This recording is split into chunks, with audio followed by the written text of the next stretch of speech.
হয়ে যান মনে হলো। কালের কি ক্ষতি করেছে এরা? এদের পরিবারের সাথে এমন করছে কেন? জিন বলতে শুরু করলো, তুই জানতে চাস? তবে শোন, কালের ছোট ছেলে প্রতি শুক্রবার মসজিদে আসতো। সেদিন মসজিদে আসার সময় গরমের কারণে এদের বাড়ির ছায়া ছায়া জায়গাটা দিয়ে একটু বিশ্রাম নেয়, কিন্তু এরা তাকে নির্মমভাবে হত্যা করে। ছেলে হারানোর শোকে কাল নিজে এসেছে প্রতিশোধ নিতে, কেউ আটকাতে পারবে না, এই বলে জিনটি চলে যায়। কবিরাজ বললেন, এই জিন বড় শক্তিশালী। আমার ঘর বন্ধ করা ছিল, তারপরেও আমি অনুমতি না দিলে সে চলে গেল কিভাবে? হযরত, আসলে কি হয়েছিল বলো তো? তুমি কোনো সাপ মেরেছিলে? এবার সবাই সবার মুখের দিকে তাকাতে লাগলো। কবিরাজ বলল, কাল হচ্ছে জিন জাতি, তারা হচ্ছে সাপ। কাল তাদের রাজা, আর এরা বেশ শক্তিশালী হয়। যার পেছনে একবার লাগে তাকে সহজে ছাড়ে না। আসলে হয়েছিল কি? এরপর নানা বলতে শুরু করেন, সেদিন ছিল শুক্রবার, নামাজ পড়তে যাব, গোসল করার জন্য গোসলখানায় গিয়েছি, কিন্তু গোসলখানায় ঢুকতে আমি চমকে যাই। একটা সাপ, কুচকুচে কালো, কিন্তু কেমন যেন একটা মায়া জড়ানো। সাপ যে এত কালো হয়, এত সুন্দরও হতে পারে জানা ছিল না। আমি সাপটিকে মারব না বলে ভাবি এবং একটি লাঠি দিয়ে তাড়ানোর চেষ্টা করি, কিন্তু সাপটা কেন যেন এক জায়গায় ফনা তুলে বসেছিল। এমন সময় আমার বউ আসে এবং সাপ দেখে ভয়ে চিৎকার করে ওঠে। বাড়িতে থাকা লোকজন ছুটে আসে এবং সাপটিকে পিটিয়ে মেরে ফেলে। এই কথা শুনে কবিরাজ চিন্তায় পড়ে যান, কিন্তু তোরা সাপ মেরেছিস, কিন্তু ক্ষোভটা সাগরের উপরে কেন? তুই কি সেদিন ছিলি সেখানে? আমি বলি, আমি নামাজ শেষ করে যখন আসছিলাম তখন মরা সাপটিকে দেখি এবং একটু মজার ছলে লাঠি দিয়ে সাপটাকে মারতে থাকি আর আগুন জ্বালিয়ে দেই। কবিরাজ বুঝতে পারল আমরা সবাই সাপটির সাথে সম্পর্কিত, কিন্তু তার পক্ষে এই সমস্যা সমাধান করা সম্ভব না। তিনি আর একজন হুজুরের নাম্বার দেন তার সাথে যোগাযোগ করার জন্য। পরে সেই হুজুরের সাথে যোগাযোগ করা হয়, তার পরিচয় আমি দিচ্ছি না। তিনি আসেন, সব শুনে তিনি রাজি হন। মাঝখানে আরো অনেক ঘটনা ঘটেছে, সেগুলো বললে স্টোরি অনেক বড় হয়ে যাবে, তাই স্কিপ করছি। আসনের দিন হুজুর এবং কবিরাজ দুইজন, আমি এবং আমার আব্বু এবং নানা আর মেজমামা একটা রুমে বসি। হুজুর শরীরে জিন হাজির করার জন্য দোয়া পড়তে থাকেন। কিছুক্ষণ পর জিন আসলে হুজুর তাকে প্রশ্ন করেন, কে তুমি, কি চাও? সে কোনো জবাব দেয় না। হুজুর তখন তার শরীরে কিছু একটা ফুঁ দিয়ে ছিটিয়ে দেন। সাপের মতো শুয়ে সে নড়াচড়া করতে থাকে, হিঁ হিঁ শব্দ করতে থাকে। একটু পর সে বলে, স্বয়ং মৃত্যু এসেছে তোর সামনে। হুজুর তাকে বোঝানোর চেষ্টা করেন, মানুষ সাপ দেখলেই মারতে আসে, এটাই স্বাভাবিক, এখানে তাদের কোনো দোষ নেই। আর এই ছেলে তো মরা সাপ ভেবে পুড়িয়ে দিয়েছে, এতে ওর কি বা করার আছে? এই কথা শুনে মামার শরীরে থাকা সেই কাল রাগান্বিত হয়ে বলে, দোষ নেই? নেই? আমি তাদের দোষী ভাবি, এরা সবাই মরবে, তুই আটকাতে পারবি না। হুজুর বলেন, এই কালকে আটকানো আমার পক্ষে সম্ভব না, তবে আমি বাড়ি বন্ধ করে তাবিজ দিয়ে যাচ্ছি। যত যাই হোক না কেন তাবিজ যেন না খোলা হয়, পরে আরো বড় কাউকে নিয়ে আসবো সমাধানের জন্য। হুজুর আমাদের বাড়িতে তাবিজ এবং বাড়ি বন্ধ করে দিয়ে চলে যান। এখন পর্যন্ত সেই সমস্যার সাথে বেঁচে আছি। এখনো সাপ দেখি, নানার পরিবারেও বাড়িতে কোনো সমস্যা না হলেও বাইরে সাপের হিস হিস শব্দ শোনা যায়। হয়তো তাবিজ খোলার অপেক্ষায়। আমি হুজুরকে ফোন দেই, তিনি কোনো ব্যবস্থা করলেন কি না জানার জন্য। তিনি জানান এবার ঈদের ছুটিতে আমাকে বাড়িতে আসতে। তিনি একজন ভালো হুজুরের খোঁজ পেয়েছেন। দোয়া করবেন আমার জন্য যেন এবার আমার মুক্তি হয়। আরো অনেক ঘটনা আছে, ইনশাল্লাহ পাঠাবো। এই বলে তিনি তার নাম এবং ফোন নাম্বার শেয়ার করেছেন। আপনাকে অসংখ্য ধন্যবাদ আমাদের সঙ্গে ঘটনা শেয়ার করার জন্য।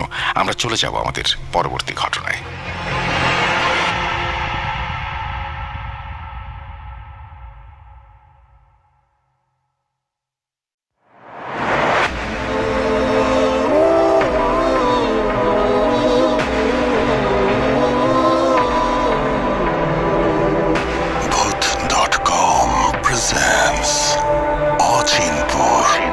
Haunted by Airtel.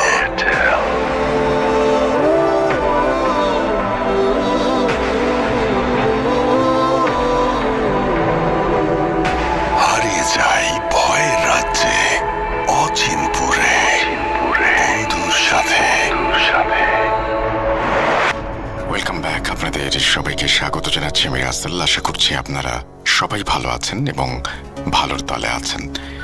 আমিও ভালো আছি আর ভালোর দলেই আছি। একটা নতুন ঘটনা নিয়ে এসেছি, যদিও ঘটনাটি যিনি পাঠিয়েছেন তার ঘটনা আপনারা আগেও শুনেছেন। শয়তানের পুনরুত্থান, এই ঘটনাটি যিনি শেয়ার করেছিলেন তিনিই আবার পাঠিয়েছেন ঘটনা, আর এই ঘটনাটি সংগ্রহ করেছেন সিফাত আলম। যেভাবে লেখা আছে আমি সেভাবেই পড়ে শোনাচ্ছি, আশা করছি আপনাদের ভালো লাগবে। আমি আগে এসব জিনিসের বিরুদ্ধে ছিলাম। ভূত প্রেত, তন্ত্র মন্ত্র, নজর লাগা, অলৌকিক ঘটনার মতো কোনো কিছুর ওপরেই আমার বিশ্বাস ছিল না।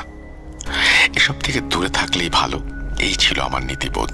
কিন্তু প্রথমবার এই সবের সঙ্গে আমার সম্পর্ক হলো আমার এক বন্ধু আদিবের কারণে।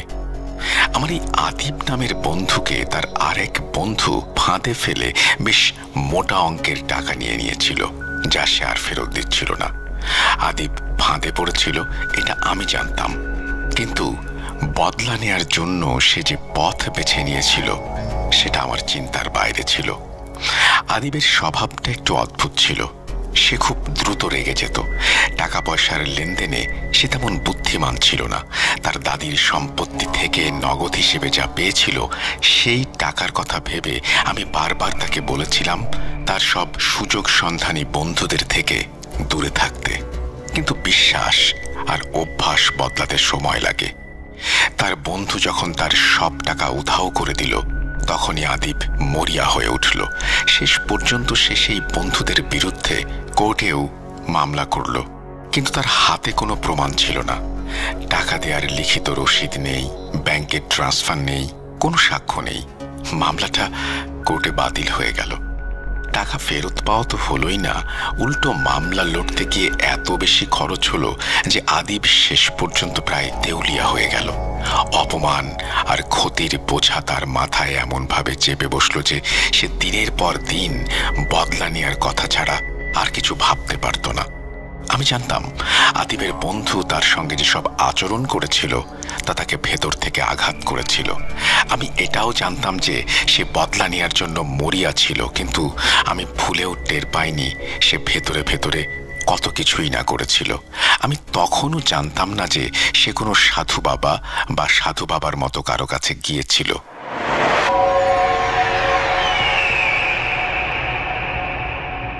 একদিনের কথা, হঠাৎ আদিব আমার বাড়িতে এলো।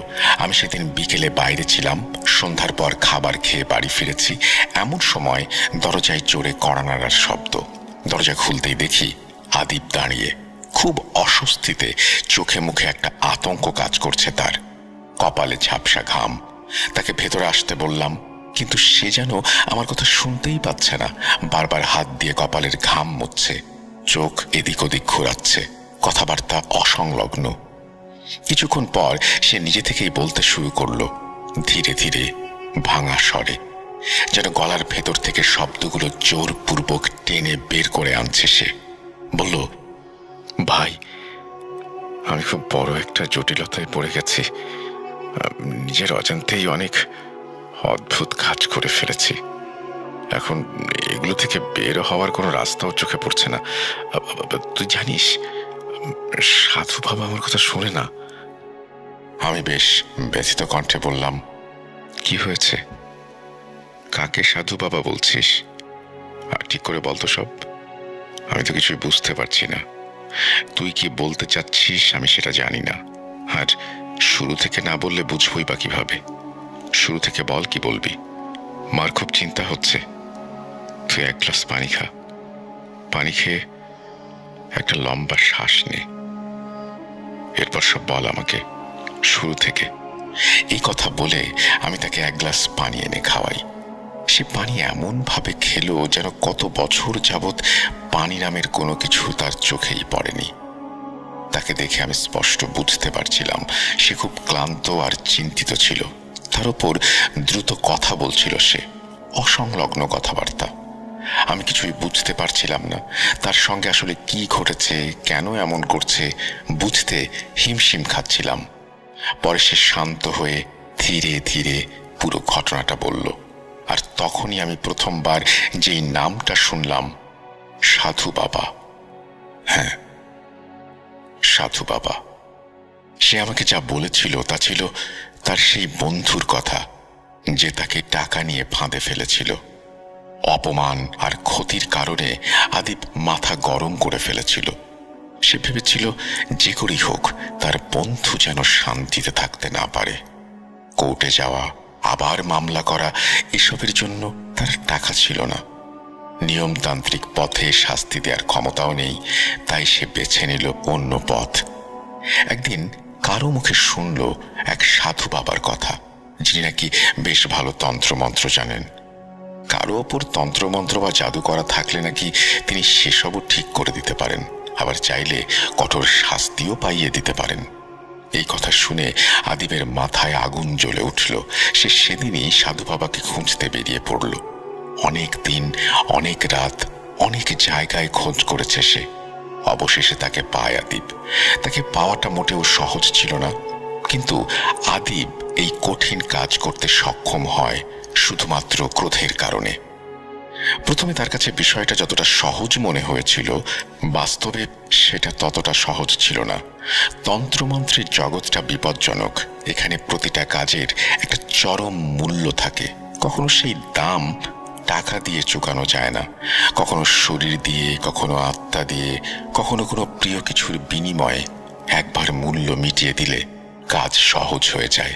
সাধু বাবাও আদিবকে তার কাজের মূল্য বলেছিলেন। রাগের মাথায় আদিব রাজি হয়ে গিয়েছিল। সে বলেছিল ওর বন্ধুকে এমনভাবে শায়েস্তা করতে হবে যাতে সারা জীবনে তার শিক্ষা হয়ে যায়। সাধু বাবা তার কথা শুনে নিজের পাষণ্ড হাসিটা হেসে বললেন, তোর কাজ আমি করে দিতেই পারি।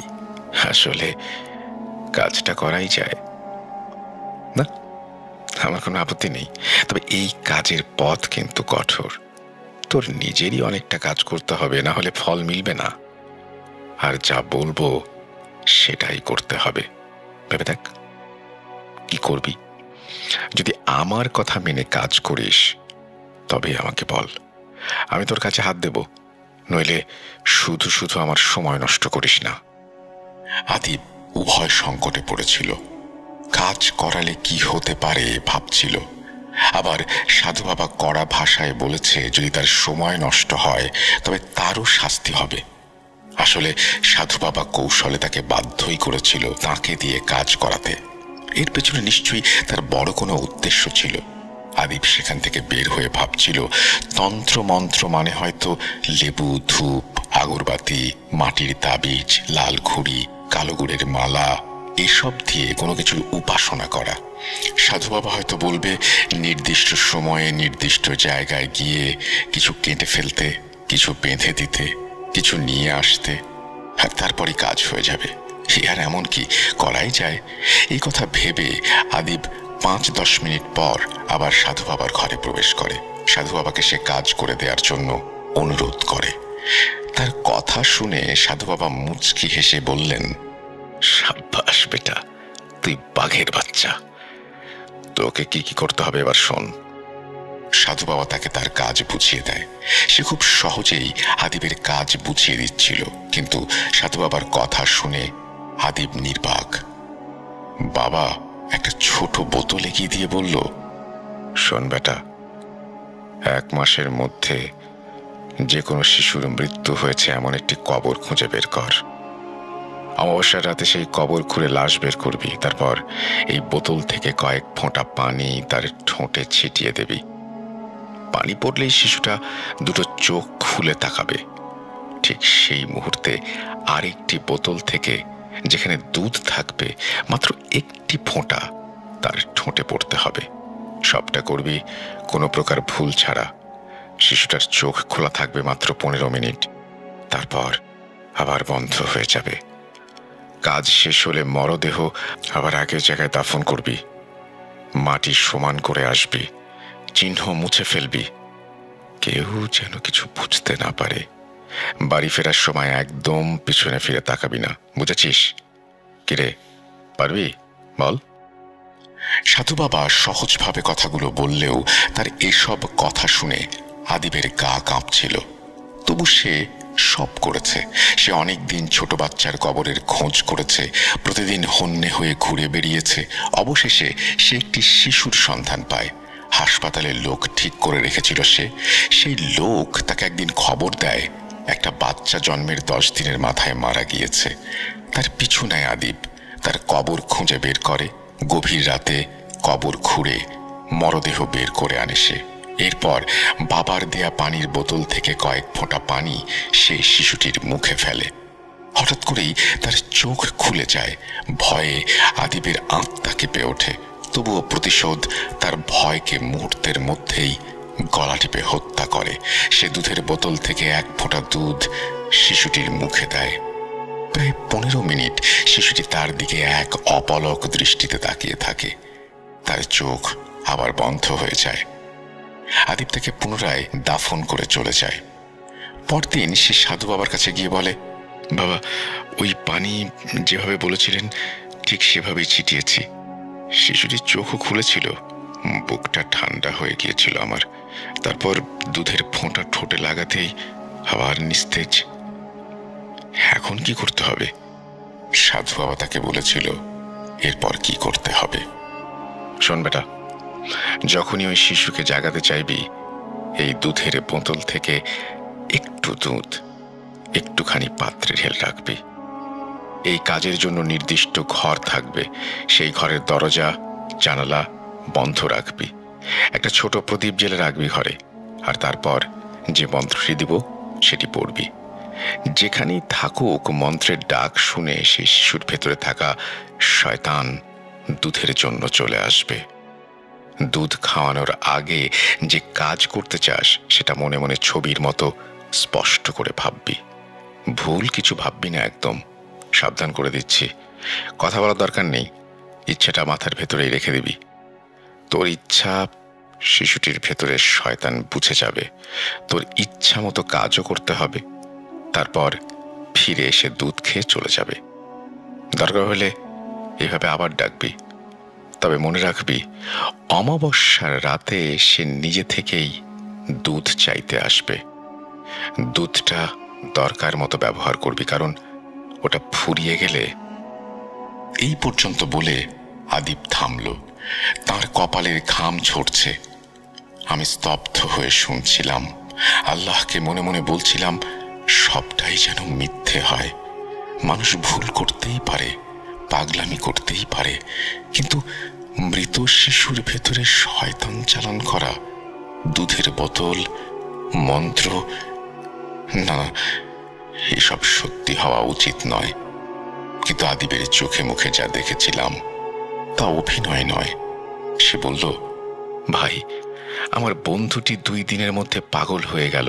খবর পেয়ে আমি যেন খুশিতে নেচে উঠলাম। মনে হলো ন্যায় বিচার হয়েছে। কিন্তু বুঝিনি যে আমার হাতে কি ভয়ঙ্কর শক্তি এসে গেছে। এখন আমাকে কিছু করতে হয় না, ওই শয়তানটাই সব করে দেয়। আমি যা ভাবি তাই হয়। আমি চেয়েছিলাম আমার সেই ঠকবাজ বন্ধু যেন পাগল হয়ে রাস্তায় রাস্তায় ঘোরে। সেটাই হলো। আমি জিজ্ঞেস করলাম, কি বলছিস তুই এসব? আমাকে বল, এসব সত্যি না। আমি এসব মেনে নিতে পারছি না। আমার কথা শুনে তার নজর মাটির দিকে গেল। আমি বুঝতে পারলাম সে অনুতপ্ত। তাই নিজেকে একটু সামাল দিলাম আর বললাম, আচ্ছা, তারপর কি? তারপর সে বলল, আমি দুধের বোতলটাকে খুব নিরাপদ জায়গায় লুকিয়ে রাখলাম। রাতের বেলা পাত্রে দুধ রেখে মন্ত্র পড়তাম। সে আসতো, কাজ করত, ফিরে এসে দুধ খেত। আমি দূর থেকে দেখতাম। দুধ শেষে পাত্রে ভেজা মাটির হাতের ছোট ছোট ছোপ থাকত। মেঝেতে ক্ষীণ কাদা, দুধের গন্ধ মিশে থাকত। এভাবেই সব দিব্যি চলছিল। কিন্তু এক রাতে সব বদলে গেল। সেটা ছিল অমাবস্যা। আমি ক্লান্ত ছিলাম, ঘুমিয়ে পড়লাম। মাঝরাতে কারো হাসির অদ্ভুত শব্দে ঘুম ভাঙল। দেখি বিছানায় পায়ের কাছে বসে আছে শিশুটি। শিশুটি বললে ভুল হবে, সে কোনো শিশু নয়, সাক্ষাৎ শয়তান। শরীরটা শিশুর হলেও তার ভেতর বাস করছে এক ভয়াবহ জীব। পুরো ঘরের দেয়ালে ছোট ছোট হাত আর পায়ের ছাপ ভেসে ওঠে, যা আগুনের শিখার মতো জ্বলে উঠে কয়েক সেকেন্ডের মাঝে মিলিয়ে যায়। সে যেখানেই হাত পা রাখছে সেখানেই এমন হচ্ছে। কিন্তু তার হাত ঠান্ডা। আমি টের পেলাম তার ঠান্ডা হাত দুটো আমার গলায় ছুঁইয়ে দিচ্ছে। মুখটা হাসি হাসি, এক চোখ বেরিয়ে এসেছে। আমি চিৎকার করে বিছানা থেকে সরে গেলাম। তাড়াহুড়ো করে লুকিয়ে রাখা দুধের বোতলটা আনতে গেলাম। খুব কষ্টে বোতলটা বের করে পাশে রাখা একটা বাটিতে দ্রুত দুধ ঢাললাম। কিন্তু চোখ বারবার সেই শিশুরূপী শয়তানটার দিকে চলে যাচ্ছিল। একসময় সে মাথা তুলে আমার দিকে তাকালো। ভয় আমি পেছনে সরে গেলাম। ঠিক সেই সময় ভয়ে আমার হাত থেকে দুধের বোতলটা পড়ে ভেঙে গেল। মেঝেতে দুধ ছড়িয়ে পড়ল। আমি দৌড়ে বাড়ির বাইরে চলে গেলাম। অনেকক্ষণ কাঁপতে কাঁপতে বাড়ির বাইরে দাঁড়িয়েছিলাম। প্রায় 1 ঘন্টা পর সাহস করে ঘরে ফিরে দেখি সেখানে কেউ নেই। পাত্রটা খালি। মেঝেতে ছোট ছোট হাতের ছাপ, পাত্রের কিনারায় ভেজা হাতের দাগ। কিন্তু বোতলটা ভেঙে গেছে। কাঁচের ফাঁকে সামান্য দুধ বেঁচে ছিল, বাকি সব শুকিয়ে গেছে। সেইটুকু সাবধানে আরেকটা ছোট বোতলে ঢেলে রাখলাম। এখন দুধ খুব কম, সর্বোচ্চ একবারই তাকে দুধ খাওয়াতে পারবো। তারপর যদি দিতে না পারি তাহলে কি হবে জানি না। সাধু বাবা কি হবে তা আমায় বলেনি। সে বলতে গিয়েও থেমে গিয়েছিল। ভাই, আমি তার মুখে অদ্ভুত শয়তানি হাসি দেখেছিলাম সেই সময়। এখন জানি না কি হবে। তার কথা শুনে আমি ভেতরে ভেতরে আতঙ্কিত হয়ে পড়লাম। ভাবছিলাম যে করেই হোক এই ঝামেলা থেকে তাকে বের করে আনতেই হবে। আমরা আলোচনা করতে করতে ঠিক করলাম সাধু বাবার কাছে আবার যাই। আমরা দিনক্ষণ ঠিক করতে লাগলাম। কিন্তু যেদিন সাধু বাবার কাছে যাব সেই দিনই এক অনাকাঙ্ক্ষিত ঘটনা ঘটল। আদিব বলল, সেদিন সারাদিন সাধু বাবাকে খুঁজে বেরিয়েছি, কিন্তু পাচ্ছিলাম না। আর যখন পেয়েছি তখন সব ঘটনা খুলে বলেছিলাম। সাধু বাবা নাকি শুনে হেসে বলে, বেটা, তোকে তো বলেছি মূল্য দে। দুধের বোতল ভেঙে গেছে, দুধ খুব কম, শয়তানটাকে ফিরিয়ে দিতে হবে। ঠিক আছে, আমি তোর সমস্যার সমাধান করতেই পারি, কিন্তু আমার মূল্য সেটা কে দেবে? বল, কে দেবে? আদিব তার কাছে মূল্য জানতে চাইল। বিনিময়ে সেই বাবা তার বোনকে নিয়ে একটা অদ্ভুত রকমের প্রস্তাব দিল এবং বলল, এই মূল্য শোধ না করলে। বাবার এই কথা শুনে আদিব কেঁদে ফেলল। আমাকে যখন এসব বলছিল তখনও সে অঝরে কেঁদেই চলেছিল। আমি তার কাঁধে হাত রেখে বললাম, ভাই, অমাবস্যার কথা বলেছে না? পরের অমাবস্যা আসতে সময় আছে। তুই হতাশ না হয়ে শান্ত হ। আমরা অবশ্যই একটা পথ বের করব। আমি তোর সঙ্গে সাধু বাবার কাছে যাব। সেই রাত আদিবকে আমার বাসায় শুতে দিলাম। সে তার পকেট থেকে ছোট বোতলটা বের করে আমার হাতে দিল। তন্ত্রমন্ত্র বাঁধা দুধ, কাচের ভেতরে সামান্য সাদা তরল, তো যেন ভীষণ ভার। আমি দুধের দিকে তাকিয়ে দ্বিধায় পড়লাম। মনে হচ্ছিল তার কথাগুলো সত্যি, এখানে কোনো শয়তানকে বাঁধা আছে। তবু আমি সারা রাত ভাবলাম, সত্যি কি সাধু বাবা তাকে এমন কোনো মন্ত্র দিয়েছেন, নাকি ধোঁকা দিয়ে কাজ করিয়েছেন? যদি সবটাই ধোঁকা হয় তাহলে ভয়ের কিছু নেই, কিন্তু যদি সত্যি ওই শিশুটি থেকে থাকে তাহলে বিপদ আদিবের ঘাড়ে চড়ে বসেছে। পরদিন সকালে আমরা দুজন সাধু বাবার ঘরে গেলাম। তার বাড়ির পেছন নির্জন এক জায়গায় তিনি বসেন। বাতাসে কেমন যেন একটা গুমোট গন্ধ, আগরবাতি, কাঠ, পুরনো কাপড় জ্বালানোর ধোঁয়া। আমরা পৌঁছে ভেতরে ঢুকতেই তিনি বসে থাকা লোকজনদের বাইরে যেতে ইশারা দিলেন। সবাই উঠে গেল। আমাদের বসতে বলল সে। আদিব আমাকে পরিচয় করিয়ে দিল। আমাকে দেখে সে অদ্ভুতভাবে হাসলো। তার হাসিতে যেন ছলনা লুকিয়েছিল, যার ঝলক আমি তার চোখে দেখেছি। তার মুখে ঘন দাড়ি, চোখ কালচে। তারপর আদিবকে দেখেই বলল, কেমন আছিস তুই? আমার মূল্য নিয়ে কি ভাবলি? দিবি তো? কিরে, চুপ করে আছিস কেন? আমি স্পষ্ট বুঝলাম তার কথায় রাগের ঝলক দেখা যাচ্ছে। আমি তাকে বললাম, বাবা, আপনি তো আদিবের কাজ করে দিয়েছেন, এখন আর ওই শয়তানের দরকার নেই। আপনি দয়া করে তাকে ফিরিয়ে দিন। সে আমার কথা শুনল না। কর্ণপাত করল না। তার দৃষ্টি তখন আমার দিকে না, সে ভালো করে তাকালো না আমার দিকে। মনে হলো আমার কথা তার কাছে গুরুত্বহীন। বাবা, আদিব সব সত্যি বলেছে, কিন্তু আপনি তার প্রশ্নের উত্তর দেননি। আমার কথা শুনে সাধু বাবা রেগে গিয়ে জিজ্ঞেস করলো, কোন প্রশ্ন? আমি কি বলিনি? এই ছোকরা, এই তোর সাহস দেখে আমি অবাক হচ্ছি। তুই জানিস আমি কে আর তোর কি হাল করতে পারি? তার রক্তবর্ণ চক্ষু জোড়া দেখে আমার আত্মা শুকিয়ে গেল। তবুও সাহস করে বললাম, শয়তানকে ফিরিয়ে দেওয়ার কথা বলেননি আপনি, আর দুধ শেষ হলে কি হবে সেটাও বলেননি। আমার কথা শুনে সে মাথা নেড়ে বলল, বেটা শোন, প্রতিটা কাজেরই দাম আছে।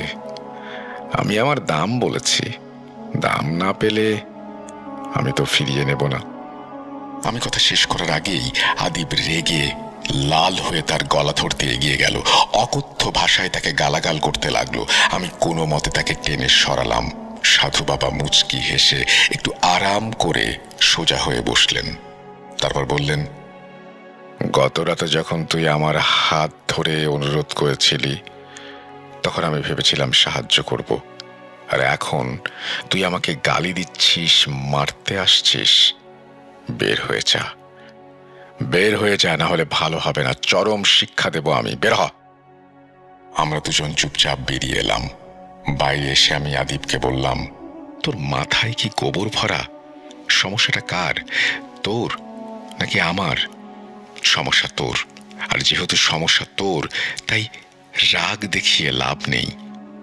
ভাই, এরা সবাই এক, আমার ওই বন্ধুর মতোই।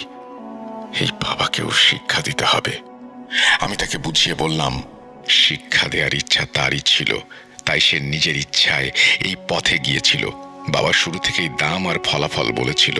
এখন রাগ করে কোনো লাভ নেই, বরং জীবনই বিপদে। আমরা বাড়ি ফিরে সারাদিন ভাবলাম কি করা যায়। দুজনেই গুম হয়ে থাকলাম। কয়েকদিন কেটে গেল। আদিব বোতলটাকে প্রাণের চেয়েও বেশি যত্নে রাখতে লাগলো। ঢাকনা বারবার চেক করত। আমি তার জন্য একটি শক্ত ঢাকনাওয়ালা কাঁচের বোতল এনে দিলাম। পুরনো বোতল গরম করে জীবাণুমুক্ত করলাম, নতুনটি পরিষ্কার করলাম। খুব সাবধানে এক বোতল থেকে আর এক বোতলে সেই দুধ ঢালছিলাম। এতদিনে দুধ খারাপ হয়ে যায়নি দেখে অবাক হয়েছিলাম। দুধ যেন তাজা। ঠিক তখন আদিবের হাত ফসকে মেঝেতে একটা ফোঁটা পড়ে গেল। সে তাড়াতাড়ি নতুন বোতলটি শক্ত করে বন্ধ করে নিচু হয়ে পড়া ফোঁটাটা দেখতে লাগলো। মুহূর্তের মধ্যেই ফোঁটার চারপাশে পিঁপড়ে এসে ভিড় করলো। কিন্তু যেই পিঁপড়েগুলো দুধ চেটে একটু সামনে বাড়ছিল, তারা যেন দগদগে তাপে পুড়ে ছাই হয়ে যাচ্ছিল। আমি শিউরে উঠলাম। জীবনে এমন দৃশ্য দেখিনি।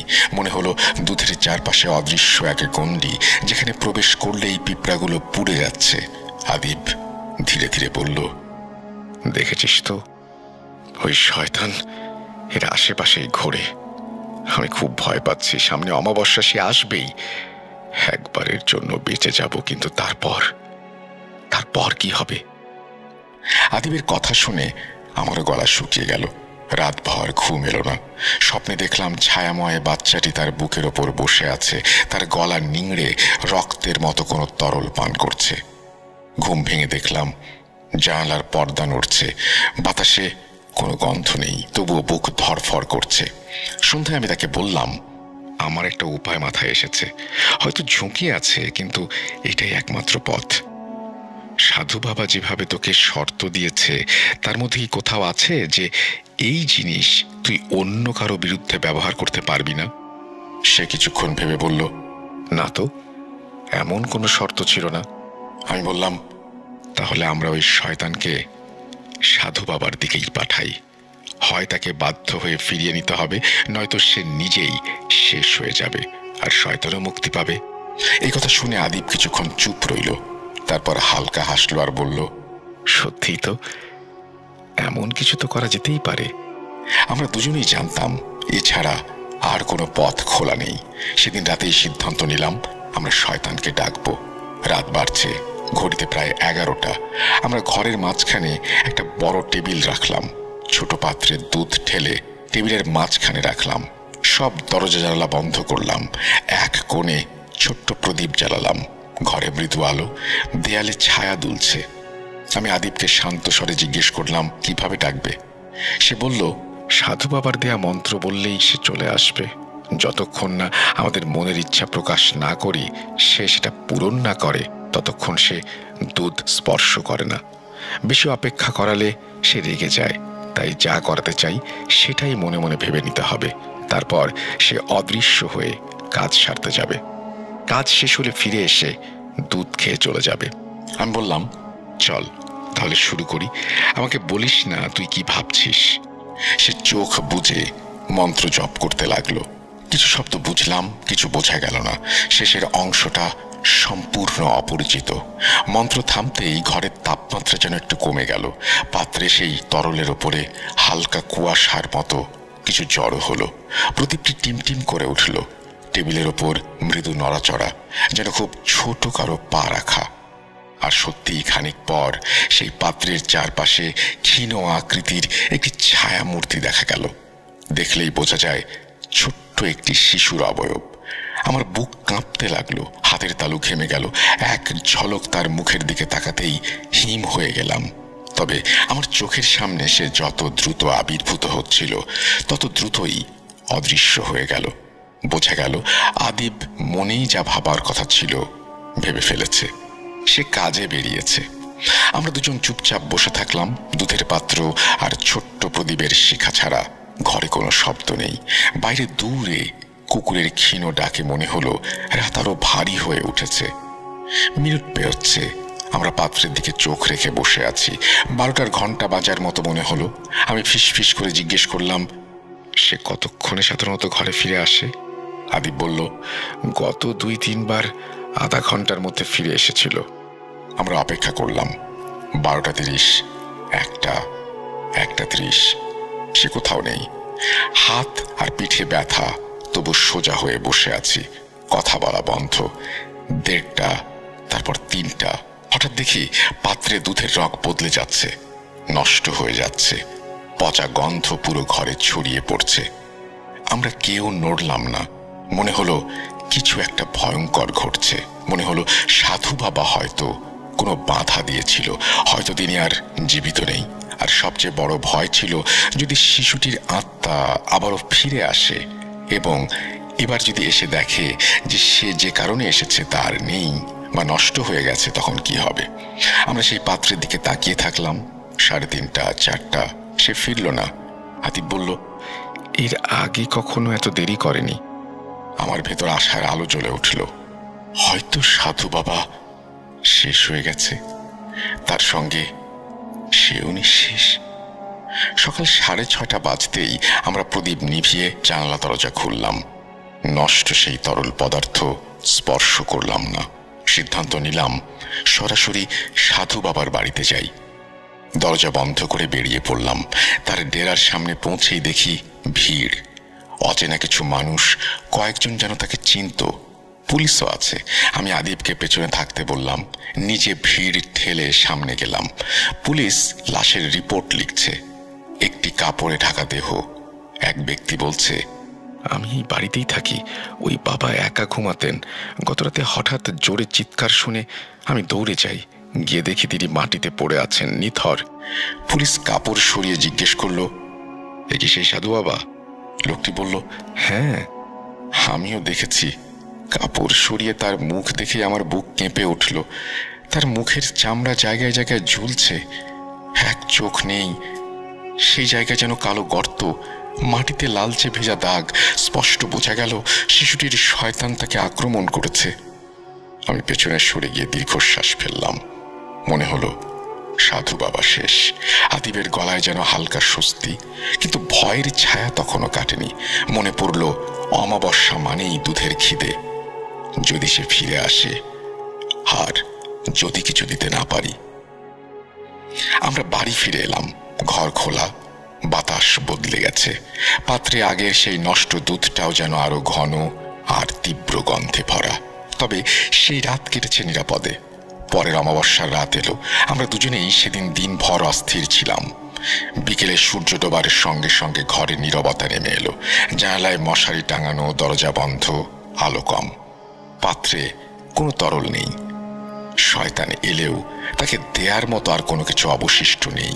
বোতলে যে সামান্য দুধ ছিল আমরা সেটা সযত্নে রেখেছিলাম, কারণ সেটুকুই আদিবের শেষ আশ্রয়। সেই রাত্রে আমরা অপেক্ষা করলাম। কণ্ঠে কোনো সুর নেই, ঠোঁটে কোনো মন্ত্র নেই, বুকে শুধু ধুকপুক। কিন্তু আশ্চর্য, সারা রাত কোনো শব্দ হলো না। দরজার ফাঁক দিয়ে কেউ উঁকি দিল না, বিছানায় পায়ের কাছে কোনো ছায়া বসে রইল না, মেঝেতে ছোট হাতের কাদা পড়ল না। ভোরের আজানের পর আমরা একে অন্যের দিকে তাকালাম। চোখে একদানা পানি, কাঁধে চাপ, যেন কোনো ভার নামলো। তারপর আরো একটি অমাবস্যা পার হলো, তবুও কিছু ঘটল না।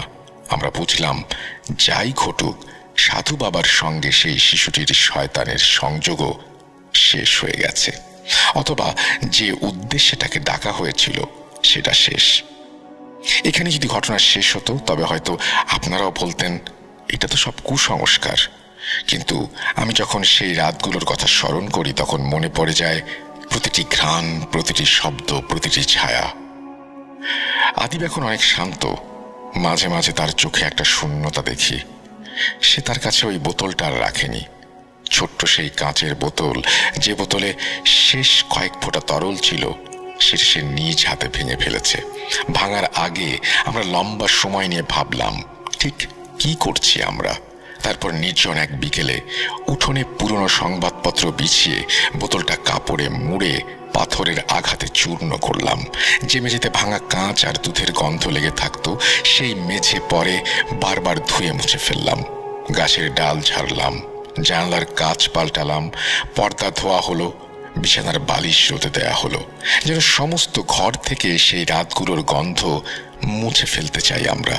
তবু মাঝে মাঝে বাতাসে একটা অজানা শীতলতা ঢুকে পড়ে। আমরা একে অন্যের দিকে তাকাই, কোনো কথা বলি না।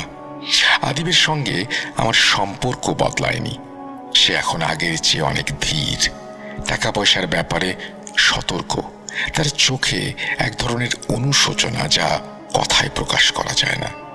আমি জানি সে শয়তানকে ডেকে নিজের শত্রুকে শাস্তি দিয়েছিল, কিন্তু সেই শাস্তি তার নিজেকেও স্পর্শ করেছে। একজন মানুষ কাউকে শায়েস্তা করতে গিয়ে নিজের ভেতরের মানুষটাকেই খুঁচিয়ে আঘাত করে। আমি এখনো ভাবি সাধু বাবার মতো লোকেরা কিভাবে মানুষের দুর্বলতাকে চিনে ফেলে। আমার কথা শুনে আপনারা ভাবতে পারেন আমি কেন এত বিস্তারিত বলছি, কেন দৃশ্য, গন্ধ, নীরবতা এসবের দৈর্ঘ্য বাড়াচ্ছি। কারণ আমি চাই না কেউ ভাবুক সবটাই কোনো গল্পকারের কল্পনা। আমি তো গল্পকার নই, আমি এক বন্ধু যে আরেক বন্ধুর পাশে দাঁড়িয়ে একাধিক অমাবস্যা পার করেছি। জানালার কাছে বাষ্প জমতে দেখেছি, পিঁপড়াদের ছাই হয়ে যেতে দেখেছি। সেদিন সাধু বাবার ডেরায় যে গুমট গন্ধ ছিল এখনো মাঝে মাঝে তা আমাদের নাকে আসে। আদিব যখন সেই রাতের কথা বলতে বলতে কেঁপে উঠেছিল, আমি তার হাত ধরেছিলাম। সে বলেছিল আমি তখন জানতাম না এসব কতটা ভয়ঙ্কর। আমি বলেছিলাম এখন তো জানিস, সেটাই সবচেয়ে বড় শক্তি। আমরা এখন জানি একটা ছোট ভুল কিভাবে বড় অন্ধকারে পরিণত করে।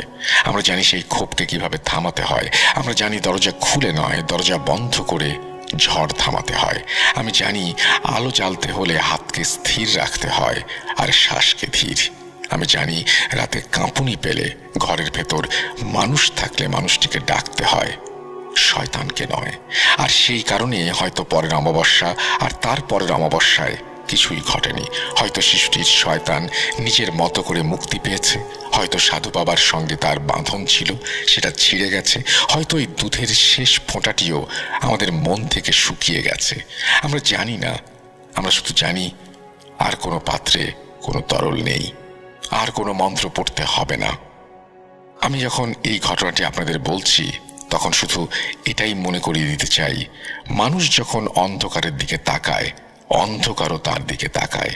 এই শিক্ষা নিয়ে আমরা বেঁচে আছি, আর সেই শিক্ষাই হয়তো আমাদের আরো একটি অমাবস্যা থেকে রক্ষা করবে। এই বলে হুজুরের পরিচিত এক ব্যক্তি ঘটনাটি শেষ করেন। খুবই অদ্ভুত ধরনের ঘটনা, আশা করছি আপনাদের ভালো লেগেছে। এখানেই শেষ করেছেন সিফাত আলম। আপনাদের সবাইকে অসংখ্য ধন্যবাদ যারা এতক্ষণ পর্যন্ত ধৈর্য ধরে এই ঘটনাটি শুনলেন। আমরা চলে যাব আমাদের পরবর্তী ঘটনায়।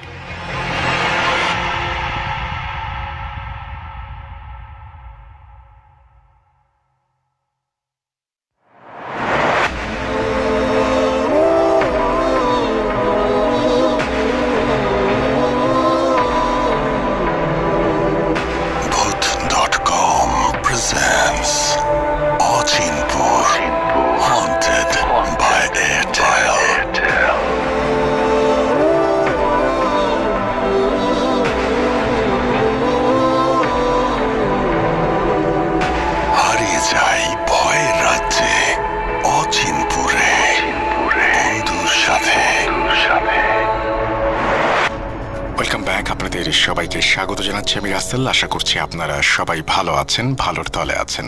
আমিও ভালো আছি আর ভালোর তলে আছি। যেভাবে লেখা আছে আমি সেভাবেই পড়ে শোনাচ্ছি।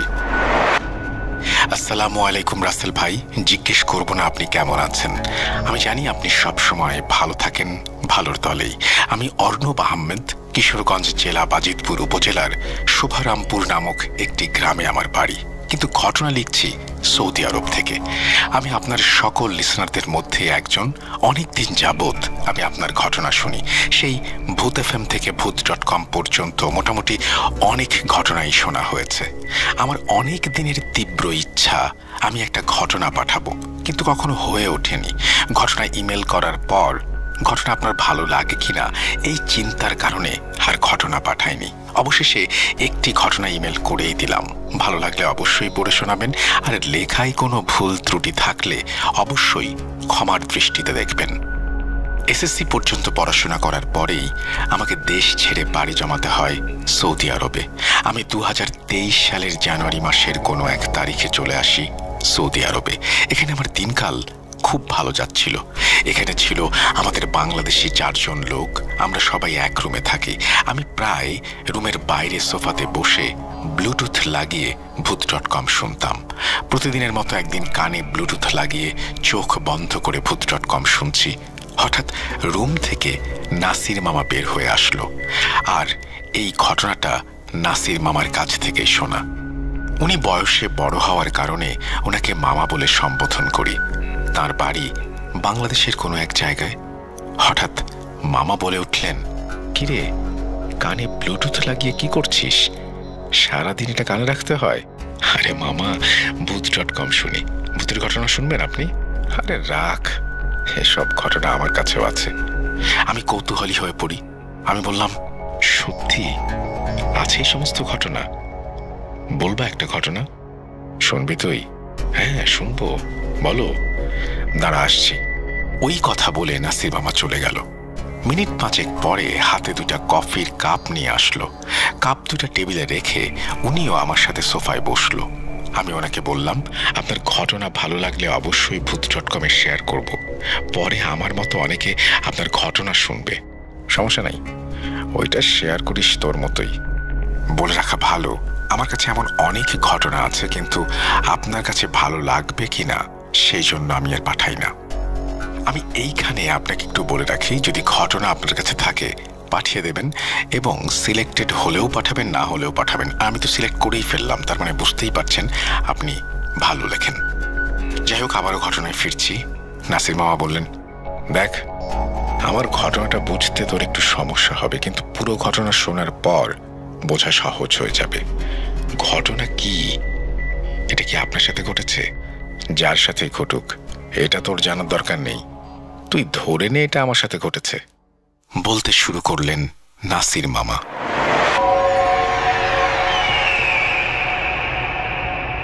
আমি লাশটাকে দেখে যত ভয় পেলাম তা মনে হয় সারা জীবনে কোনোদিন পাইনি। এইটাই আমার পেশা, কবর খুঁড়ে লাশ নামানো। বেশিরভাগ বেওয়ারিশ লাশ এইখানেই কবর দেয়া হয়। আমার এই সব লাশ কবরে রাখতে খুব মায়া হয়।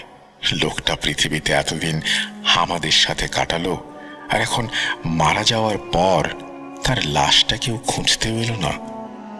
এই লোকের ভাগ্যে হয়তো এইটাই লেখা ছিল। এইসব ভাবি আর লাশগুলোকে মাটি দেই, কিন্তু এই লাশটার ক্ষেত্রে আমার কোনো রকম অনুভূতি কাজ করলো না, বরং ভয় হচ্ছিল। লোকটার মুখ দেখে বয়স আন্দাজ করলাম 50 হবে, কিন্তু চেহারায় একটা রাগী রাগী ভাব। বেশিক্ষণ লাশটার দিকে তাকিয়ে থাকতে পারলাম না। বিভৎস! লোকটার এমন কি অপরাধ ছিল যে কে বা কারা তাকে এভাবে মেরেছে? প্রথমে মাথার শরীর থেকে আলাদা করেছে, তারপর সারা শরীর চাপাতি বা এই জাতীয় কিছু দিয়ে কুপিয়ে গায়ে অ্যাসিড ঢেলে দিয়েছে। কি নৃশংস! এই লাশটার কোনো পরিচয় পাওয়া যায়নি। এমনকি 4-5 দিন শহর থেকে কেউ হারিয়ে গেছে এমনটাও শোনা যায়নি। তাই হাসপাতাল কর্তৃপক্ষকে থানা থেকে নোটিশ পাঠানো হয়েছে, পোস্টমর্টম করে লাশ কবর দিতে হবে। কিন্তু মফস্বলের সরকারি হাসপাতালগুলোতে যা হয় তাই হয়েছে এই লাশটার ক্ষেত্রেও। অর্থাৎ পোস্টমর্টম করে কোনো মতে দায়সারাভাবে সেলাই দিয়ে লাশটাকে পাঠিয়ে দেয়া হয়েছে কবরস্থানে। সরকারি হাসপাতাল থেকে পাঠানো বেওয়ারিশ লাশগুলোকে দাফন করা হয় যে কবরস্থানে, তার পাহারাদার ছিলাম আমি। আজ যখন অ্যাম্বুলেন্স এসে এই লাশটা কবরস্থানে রেখে গেল, তখন আমার বুঝতে বাকি রইল না যে আরো একটি বেওয়ারিশ লাশ আমাকে যত্ন করে কবর দিতে হবে। কিন্তু লাশটিকে দেখার পর আমার সেই পুরনো মায়া দরদ কাজ করলো না। এমনিতেও সন্ধ্যা হয়ে আসছিল, তাই তাড়াতাড়ি ঝন্টুকে ডাক দিয়ে কবর খুঁড়তে লেগে গেলাম। আর বারবার আমার চোখে ভাসতে লাগলো দেহ থেকে বিচ্ছিন্ন মাথাটার কথা। সরকারি হাসপাতালগুলো এত গাফলতি করে যে বেওয়ারিশ লাশ বলে লাশটার মাথা সেলাই করে লাগিয়ে দেয়নি। তার উপর হাসপাতালের মর্গে 4-5 দিন পড়েছিল, কি যে দুর্গন্ধ বের হচ্ছিল। আমি আর ঝন্টু মিলে যখন লাশটাকে কবর দেয়া শেষ করি, তখন মাগরিবের আজান পড়ে গেছে। আমি গোসল করতে গেলাম, আর কাজ শেষ বলে ঝন্টুও চলে গেল। ঝন্টু 10-12 বছরের একটা ছেলে, আমাকে কাজে সাহায্য করে, সন্ধ্যা পর্যন্ত থাকে, তারপর চলে যায়। আর তখন কবরস্থানে শুধু আমি একা থাকি।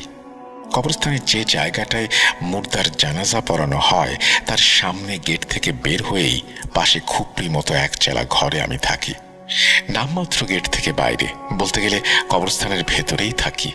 মফস্বলের কবরস্থান বলে কথা, তার উপর আবার বেওয়ারিশ লাশের, তাই বলতে গেলে শহরের এক কোনায়, জনবসতি থেকে একটু দূরে এই জায়গাটি বেছে নেওয়া হয়েছে।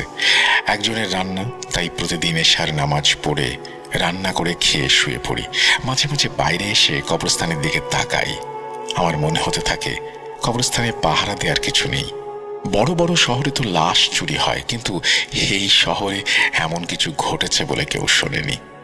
তবু আমার চাকরি যখন এইটাই, তাই ঘুমানোর আগে আজও নিয়ম মাফিক খাওয়া দাওয়া সেরে একটা বিড়ি ধরিয়ে এসে তাকাই কবরের দিকে। স্বাভাবিক মতোই চোখ যায় নতুন দেয়া কবরটার দিকে। চোখের ভুল নয়, বরং স্পষ্ট মনে হলো কবরটার মাথার দিকে কি যেন আছে। কাছে গিয়ে দেখলাম মাটি খোঁড়া। ব্যাপার কি, মাত্র 3-4 ঘন্টা আগেই তো আমি আর ঝন্টু মিলে পরিপাটি করে কবর দিলাম। একটু তাড়াহুড়ো করেছিলাম অন্য দিনের তুলনায়, কিন্তু এভাবে রেখে তো যায়নি। স্পষ্ট বোঝা যাচ্ছে কেউ মাটি খোঁড়ার চেষ্টা করেছে এবং কতটুকু খুঁড়েও ফেলেছে। পর মুহূর্তে আমি ভাবলাম হয়তো গেট দিয়ে ঢুকে কোনো কুকুর এই কাজ করেছে, তাই আমি হাত দিয়ে মাটি জায়গা মতো চাপা দিয়ে দিলাম। কিন্তু এইটা আমি একবারও চিন্তা করলাম না যে আমি নিজ হাতে প্রতিদিন গেট লাগিয়ে তালা লাগাই। তারপর কোনো কুকুর কেন, মানুষের পক্ষেও কবরস্থানে ঢোকা সম্ভব নয়। ঘরে ঢুকে দরজা লাগিয়ে নিশ্চিন্ত মনে ঘুমিয়ে পড়লাম। প্রচন্ড অস্বস্তি নিয়ে ঘুম ভাঙল আমার। এমন হয় না কখনো, এক ঘুমেই রাত শেষ হয়ে যায়। আমার কাছে ঘড়ি না থাকায় বুঝলাম না রাত ঠিক কয়টা বাজে। ঘুম ভাঙলে আমার এই ধরনের অনুভূতি হয় না কখনো, কিন্তু আজ আমার কেন যেন দরজা খুলে বাইরে যেতে ইচ্ছে করছে। দরজা খুলে বাইরে যাবার পর আমার নাকে পচা কটু গন্ধ এসে লাগলো। গন্ধের উৎস খুঁজতে আশেপাশে তাকালাম। পরিষ্কার চাঁদের আলোয় দেখতে পেলাম মুর্দার জানাজা পড়ানো হয় যে জায়গায়, সেখানে সাদা কাপড়ে মোড়া কিছু একটা রয়েছে, সম্ভবত একটা লাশ। আমি সাহসী ছিলাম বলেই বুঝতেই পারছেন কবরে পাহারা দিতাম। ভয় না পেয়ে আমি এগিয়ে গেলাম ভালো করে দেখার জন্য। ঠিক মুর্দার খাটিয়া যেভাবে রেখে জানাজা পড়ানো হয়, সেখানে একটা লাশ পড়ে আছে সেভাবেই। এত রাতে কারা লাশ নিয়ে আসলো ভাবতে শুরু করলাম। যদি কেউ এনে থাকে তাহলে আমাকে ডেকে তুলল না কেন? আবার ভাবলাম ভেতরে ঢুকতে হলে গেট দিয়েই ঢুকতে হবে, যার চাবি একমাত্র আমার কাছেই আছে। এবার চারিদিক থেকে ভয়ের অনুভূতি গ্রাস করলো আমাকে। হাঁটার শক্তিও মনে হয় কমিয়ে যাচ্ছে। তবুও বিকারগ্রস্তের মতো এগিয়ে গেলাম লাশটার দিকে। কাপড় খুলে যা দেখলাম তা দেখার জন্য আমি মোটেও প্রস্তুত ছিলাম না। আমার মনে হচ্ছিল আমি অজ্ঞান হয়ে যাব। সেই মুখটা যা দেহ থেকে আলাদা করা হয়েছে এখন আমার সামনে। বিকেলে কবর দেয়া লাশটা এখানে কিভাবে আসবে? অ্যাসিডে পোড়া পচা শরীর থেকে ফুরফুর করে গন্ধ বের হচ্ছে। আমার মাথায় এসব কিছুই ঢোকে না। আমি শোকে পাথর হবার মতো অতি ভয়ে বিহ্বল। এখন হঠাৎ আমার মনে হলো এখনই বুঝি প্রত্যেকটি লাশ উঠে এসে এভাবে পড়ে থাকবে আমার সামনে, কিন্তু এমন কিছুই ঘটল না। আমার সামনে নিথর হয়ে পড়ে আছে লাশটি। আমার মনে হলো গায়ের শক্তি ফিরে পেলাম। হঠাৎ ভয়ের ব্যাপারটা চলে গেল আমার উপর থেকে। কিভাবে যেন লাশটাকে কবর থেকে উঠিয়ে আমরা চিন্তা না করে ভাবলাম লাশটাকে আবার কবর দিব। এই ভাবা মাত্রই লাশটাকে কাঁধে তুলে নিলাম। জীবনে মনে হয় এত ভারী লাশ আমি কোনোদিন বহন করিনি। ভার সামলাতে বেশ বেগ পেতে হচ্ছিল। 5-6 দিনের পুরনো লাশ। আমরা একটু জোরে ধরতেই লাশটা দুমড়ে মুচড়ে গেল। মনে হলো এখনই বুঝি হাত পা খুঁড়ে পড়বে। মনে হচ্ছিল না লাশটার মাথা শরীর থেকে আলাদা। তাই আমি লাশটা ঘাড়ে নেওয়া মাত্রই মাথাটা থপ করে কাপড়ের ভেতর গিয়ে পড়ল, আর এক হাতে মাথাটাও তুলে নিলাম। চললাম কবরের দিকে লাশটিকে রাখতে। লাশটি কবরে রেখে মাথাটা ঠিক জায়গায় বসানো মাত্রই চোখ কপালে উঠল। বড় বড় হলুদ চোখ দিয়ে লাশটা তাকিয়ে আছে, আর একটা হাত দিয়ে ধরে রেখেছে আমার হাত। এবং এত জোর নেই বা সাধ্যও নেই কারো ছাড়ানোর। আমার গায়ের সব লোম খাড়া হয়ে গেল এবং এত কিছু আর সহ্য করতে না পেরে অজ্ঞান হয়ে গেলাম। যখন জ্ঞান ফিরল তখন দেখলাম সকাল। ঝন্টু আমার মুখের ওপরে ঝুঁকে আছে। ছোট জিজ্ঞেস করলো কাল রাতে কি হয়েছিল এবং কিভাবে নতুন কবর দেয়া লাশটা মুর্দার জানাজা পড়ানোর জায়গায় গেল। এই কথা শুনে আমার কানে তালা লাগার মতো জোগাড়। আমি নিজে নিজে কাল 2 বারের মতো লাশ কবরে রেখে এসেছিলাম, শুধু মাটি দিতে পারিনি। কেন পারিনি তা আরেকদিন বলবো। শুধু বললাম আমি এখানে কাজ করব না এবং তখনই চলে গেলাম। কবরস্থান কর্তৃপক্ষ এসব বিষয় নিয়ে বেশি ঘাঁটাঘাঁটি না করে লাশটিকে আবার কবর দিয়ে নতুন দারোয়ান নিয়োগের সিদ্ধান্ত নিল। সেদিনকার মতো কাউকে না পেয়ে এলাকার সাহসী 2টো যুবক সিদ্ধান্ত নিল কবরস্থান পাহারা দেবে। যতদিন পাহারা দিতে হয় দেবে। তাছাড়া তাদের মনে ছিল ওই পাহারাদার মানে আমি কেন চলে গেলাম তার রহস্যটা জানবে। সেদিন শুক্লপক্ষের রাত। কবরস্থানে উকি দিতে দিতে আমি দেখতে পেলাম কবর দেয়া লাশটি একটা হাত বের করে অতি কষ্টে হাতড়ে কবরের মাটি সরিয়ে যেন উঠে দাঁড়ালো। তারপর ধীরে অতি ধীরে এগিয়ে এলো মুর্দার জানাজা পড়ানোর জায়গায়। চুপচাপ সেখানে শুয়ে পড়ল। এটা দেখার পর ওইখানে আর থাকতে পারিনি। দৌড়ে চলে গেলাম নিজ বাড়িতে। পরে সবকিছু ঠিক হয়ে গেল। তারপরে আমি আর তেমন কোনো খবর পাইনি। এই বলে নাসির মামা তার ঘটনা শেষ করেছেন। আশা করছি এই ঘটনাটি আপনাদের ভালো লেগেছে। ভালো লাগলে অবশ্যই আমাদের জানাবেন। আমরা চলে যাব আমাদের পরবর্তী ঘটনায়।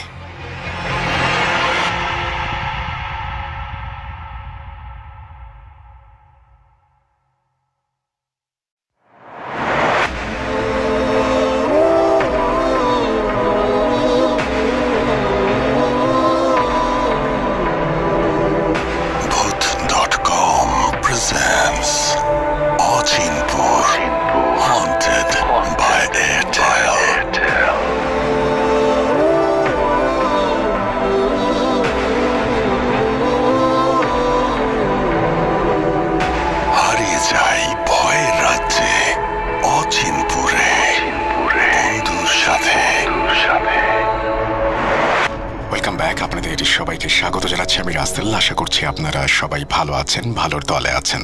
আমিও ভালো আছি আর ভালোর দলেই আছি। এই ঘটনাটি যিনি পাঠিয়েছেন তিনি এটি পাঠিয়েছেন অচিনপুরের জন্য এবং বিশ্বাস অবিশ্বাসের ভার তিনি ছেড়ে দিয়েছেন শ্রোতাদের ওপরে। আমি কোনো কথা না বাড়িয়ে ঘটনায় চলে যাচ্ছি। যেভাবে লিখেছেন আমি সেভাবেই পড়ে শোনাচ্ছি। এক অভিশপ্ত পেতনির দিঘি। আসসালামু আলাইকুম রাসেল ভাই, আমি এনামুল হক ইমন। পাবনা জেলার আটঘারিয়া উপজেলায় আমার জন্ম। আমি বর্তমানে রাজশাহীর উপশহরের অন্তর্গত শহীদ আবুল হাসনাত মোহাম্মদ কামরুজ্জামান সরকারি ডিগ্রি কলেজে ইন্টারমিডিয়েট 2nd ইয়ারে পড়াশোনা করছি। ঘটনাটি সিলেক্টেড হলে আমাকে জানাবেন। ঘটনা লেখার মাঝে অনাকাঙ্ক্ষিত ভুল ত্রুটি থাকলে ক্ষমা সুন্দর দৃষ্টিতে দেখবেন। বেশি কথা না বলে আমি ঘটনায় চলে যাচ্ছি। তবে আরেকটা কথা বলে রাখি, রাখি ঘটনায় ব্যবহৃত সকল নাম ও স্থানের নাম ছদ্ম। অনেকদিন হলো আমার বন্ধু মুহিবের সাথে দেখা হয় না, তো এবার গ্রামে গিয়ে তার সাথে দেখা হলো। দুজন মিলে বেশ বসে আড্ডা দিচ্ছিলাম একটা চায়ের দোকানে। দুজনের হাতেই চায়ের কাপ, চা নিয়েছিলাম, গল্প করছিলাম। তো গল্পে গল্পে আমি বলি যে আমার ভূতের গল্প খুবই ভালো লাগে। তখন মহিম বলে, আমার কাছে অবশ্য আছে, কারণ আমার দাদা একজন কবিরাজ ছিলেন, তিনি আমাকে অনেক ঘটনাই বলতেন। তুই চাইলে আমি তোকে শোনাতে পারি একটা। আমার দাদাকে তুই চিনিস? আমার দাদা বরাবরই কবিরাজের কাজ করতে আসতো। সকলে তাকে কবিরাজ আনোয়ার সাহেব বলেই চিনত। একদিন আমি আমার দাদার সাথে বসেছিলাম এবং গ্রামের দিকে লোডশেডিং চলছিল। তখন আমি দাদুকে বললাম একটা ভূতের গল্প শোনাতে। তখন দাদু আমাকে যেভাবে বলেছিলেন আমি সেভাবেই বলছি।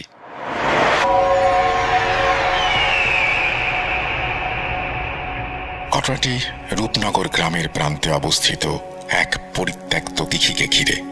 নাম তার পেতনি দিঘি। প্রায় 100 বর্ষ ধরে এই দিঘি ছিল গ্রামবাসীদের আতঙ্কের মূল কারণ।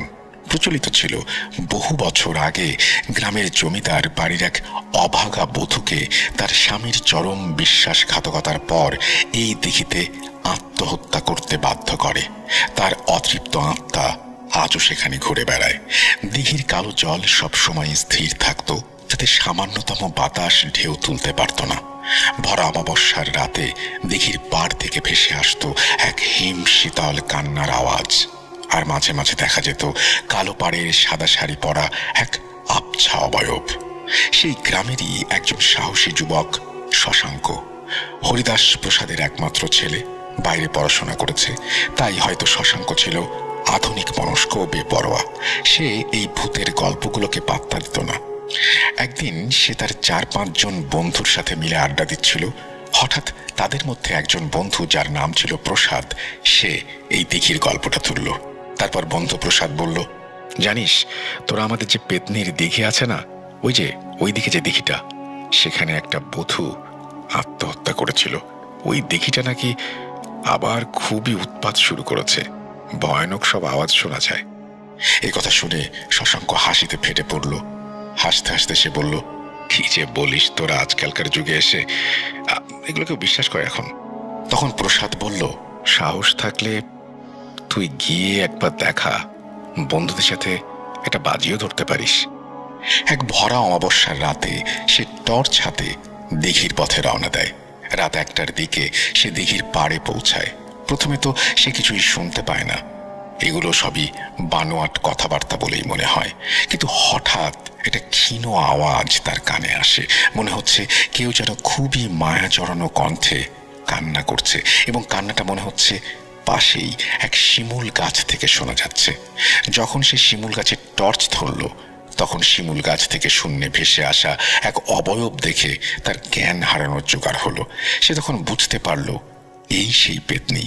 সেই পেতনি ফিসফিস করে তাকে প্রশ্ন করছে, আমি তোমার জন্যই অপেক্ষা করেছিলাম, এসেছো? এবং এরপর ধপ করে এসে তার ঘাড়ের উপরে পড়ে এবং নখ দিয়ে আঁচড় কাটে। শশাঙ্ক যেন চাইছিল খুব করে অজ্ঞান হয়ে যায়, কিন্তু তবুও সে কেন যেন অজ্ঞান হতে পারছিল না। তার মনে হচ্ছিল এই বুঝি প্রাণটা তার দেহ ছেড়ে পালাবে। পেতনিটা তাকে আষ্টে পৃষ্ঠে জড়িয়ে ধরেছিল বলে মনে হচ্ছিল। সে খুব করে চাচ্ছিল দৌড়ে বাড়ি পালিয়ে যায়, কিন্তু এক পাও নড়তে পারছিল না। হঠাৎ ফজরের আজান ভেসে আসলো এবং তখনই বুঝতে পারল যে সময় হয়ে গেছে, ভোর হয়ে গেছে। যাই হোক, আজান দেওয়ার সাথে সাথেই সে অবয়বটি হাওয়ায় মিলিয়ে যায় এবং শশাঙ্ক নিজেকে আর ধরে রাখতে পারল না। দৌড়ে বাড়িতে চলে এলো এবং বাড়ির উঠোনে এসে সে চিৎকার দিয়ে অজ্ঞান হয়ে গেল। তারপরে তার আর কিছু মনে নেই। পরদিন সকালে যখন তাকে জিজ্ঞেস করা হয় কি হয়েছিল তার সাথে, তখন সে এই ঘটনাগুলো খুলে বলে। তখন তার মা তাকে বলে, আমরা সকালে ঘুমাচ্ছিলাম, হঠাৎ আমার মনে হলো তুই যেন জোরে চিৎকার দিয়ে আমাকে ডাকলি। তড়িঘড়ি করে বাইরে গিয়ে উঠোনে গিয়ে দেখি তুই অজ্ঞান হয়ে পড়ে আছিস। তারপর এই দৃশ্য দেখে আমি সকলকে জোরে জোরে ডাকি, সবাই মিলে ধরাধরি করে তোকে বিছানায় শুইয়ে দেই। আজ 3 দিন পর তোর জ্ঞান ফিরল। শশাঙ্ক যেন কিছুই বুঝতে পারছিল না কিভাবে 3 দিন পেরিয়ে গেল। তার শুধু এইটুকুই মনে পড়ছিল যে সে স্বপ্নে দেখেছিল একজন মহিলা তাকে বলছে, আমি তোকে এত সহজে ছেড়ে দেব না। আর কিছু মনে নেই তার। যাই হোক, পরবর্তীতে শোনা যায় সে অনেক দিন অসুস্থ ছিল এবং অসুস্থ থেকে ভুগে ভুগে পরবর্তীতে সে মারা যায়। শশাঙ্কের মৃত্যুর পর গ্রাম জুড়ে নতুন করে আতঙ্ক শুরু হলো। তখন গ্রামের গণ্যমান্য প্রবীণ ব্যক্তি কাশেম শেখ পরামর্শ দিলেন, এই যন্ত্রণা এত সহজে আমাদের ছেড়ে যাবে না। মনে হচ্ছে এর একটা বিহিত করা দরকার, এমন কাউকে দরকার যিনি শুধু শক্তি দিয়ে নয়, ঈমান এবং মমতা দিয়ে অতৃপ্ত আত্মাকে শান্তি দিতে পারেন, আমাদেরকে এর হাত থেকে রেহাই দিতে পারেন। কাশেম শেখের কথা মতো বহু দূর থেকে নিয়ে আসা হলো এক শ্রদ্ধেয় কবিরাজকে। তার নাম আনোয়ার উদ্দিন, যিনি শুধু ঝাড়ফুঁক বা চিকিৎসা করতেন না, তিনি গভীর তাত্ত্বিক জ্ঞান ও সহানুভূতির জন্য পরিচিত ছিলেন। তিনি আজ পর্যন্ত কোনো চিকিৎসায় ব্যর্থ হননি। হ্যাঁ, আমি ছিলাম সেই কবিরাজ, আনোয়ার উদ্দিন। কাশেম শেখ কবিরাজকে অর্থাৎ আমাকে বলল, কবিরাজ সাহেব, আমাদের এই গ্রামের দিঘিটা আমাদের বিরাট এক ভয়ের কারণ। জানি না কখনকার প্রাণ যায়, এর আগে অনেকের প্রাণ গিয়েওছে। গত অমাবস্যায় শশাঙ্ক নামে ছেলেটির প্রাণ যায় যায় অবস্থা হয়েছিল। কোনো রকমে সে বাড়িতে এসে পৌঁছেছে, কিন্তু এরপর আমি বললাম, ব্যাপারটা আমি বুঝতে পেরেছি, আমি আগামী অমাবস্যা রাতে যা করার করব। এর মাঝখানে আমি খোঁজ খবর নিয়ে রাখছি আসলে কি হচ্ছে এখানে। আমি কিছুক্ষণ দিঘির পরিবেশ দেখে কিছু সময় নীরব রইলাম। তারপর তাদেরকে বললাম, এই আত্মা শান্তির জন্য ছটফট করছে, তাকে জোর করে তাড়ানো যাবে না, তাকে মুক্তির পথ দেখাতে হবে। পরের অমাবস্যার রাতে আমি দিঘির পাড়ে গেলাম।